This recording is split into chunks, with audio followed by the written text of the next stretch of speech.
Henry had only ever laid eyes upon one man who wasn't of his kin, and he'd not been long dead when they found him. "Meat is meat," Father said, then went about the fellow with a whalebone in the normal fashion, not hurrying the task, but casting a watchful gaze about them as he cut. The snow had not yet covered the man's tracks, and Henry could tell he'd not been killed where he lay. If he had, another human or beast would have done the same as them and taken the primal cuts. Father held the man's clothing up, revealing a pale, sunken chest, its skin stretched tight over a ribcage that no longer heaved with the rhythm of the lungs. "This is where they stuck him," Father said, gesturing toward a slit of a wound between two of the man's ribs.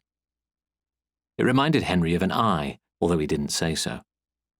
The late afternoon sun had started its slow descent, and a gust of wind snapped at them, whipping Henry's dull, mouse-coloured hair across his face. He gathered it in a gloved hand, tucked it into his hood, and pulled the hood as far as he could over his forehead.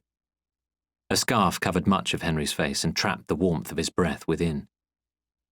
"Must have fled and thought he'd got away, but the blood escaped him too quick. Can't bolt from the cold either." Father held the layers of clothing as if he were counting them. "Weren't dressed too well for it. Wearing man-maids." Henry nodded, still transfixed by the neat hole that no longer bled. The dead man's meagre garments were a stark contrast to their own. Father wore the pelt of a big white, with the head still attached, which made it look as if Father's skull was held between its jaws, while Henry's coat was a melange of furs, a tapestry of Arctic fox and the wolverine, the muskox and the sea lion. Father continued to hack off what pieces he could, poking his tongue out as he always did when concentrating. "Don't know what he was doing this far out Atlantic." Their homeland had once been a vast ocean, before the Everwinter. It stretched for hundreds and hundreds of leagues in every direction. It was one icescape, one colour, and it was all that Henry had known. Still saying nothing, Henry finally moved his gaze from the man's fatal wound as Father pulled innards outward and bagged them in a sealskin. Bile rose in his throat, and he thought for a moment that he might throw up in front of Father. He loosened his face scarf and took a deep breath of the crisp air. "Guts are bad eating, but we'll use them for bait," Father said. Henry looked away, only to be drawn this time to the man's face. It was a death mask, frostbitten in places, and set in a final expression of accusation. Henry couldn't help feeling guilty under the corpse's silent scrutiny. He blinked, letting the dead man win their staring game, then scanned the distance for any sign of movement. "Why don't we drag him, Father? I could fetch the sled." Henry wanted to get home. He daren't admit it then, but he was worried.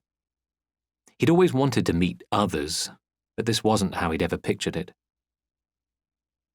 Father cast him a withering look. The cold formed a mist that appeared to take his words away as he spoke them. "This dead 'un might have companions. My guess is they'll be looking to finish the job. They'll want proof of a kill or the man-meat. Likely both." He pointed the whalebone at the corpse, then cut deep into the leg around the calf muscle, making a large diamond in the flesh, which he stripped and bagged with the innards. Henry knew Father would be cursing that he didn't have his saw, which they'd left beside the ice hole they'd fished the past month for when it froze anew. "Take half a day to get back here with the sled," he continued. "Might take 'em less to find him. If we drag him between us without the sled, his dead weight will be a burden. We'd be slow and asking for trouble with the big whites." Father paused for a second, wiped gems of ice from his beard, then carried on cutting.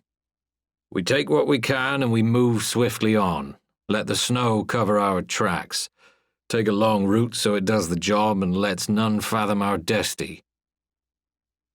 Father gave Henry a pointed glance, and Henry realized he was supposed to be helping. Taking the hint, he checked the man's boots, only to find them useless. Old, man-made and long-worn. He took the laces, then wrestled the dead man's jacket from him, trying to ignore the corpse's head as it bobbed in resistance to their vulgar robbery. He unzipped the fleece that formed the second layer, while Father took what meat he could. Henry met the corpse's gaze once more. He pitied the dead man and pondered what kind of person he'd been. Had he deserved his death? It mattered none, but he fancied they might have talked had they found him sooner. They might have learned of the other remnants out there. People. Henry bagged the garments they wanted to keep. The dead man had no sack nor satchel upon him, no food or spear. He had no means of lasting a single night exposed.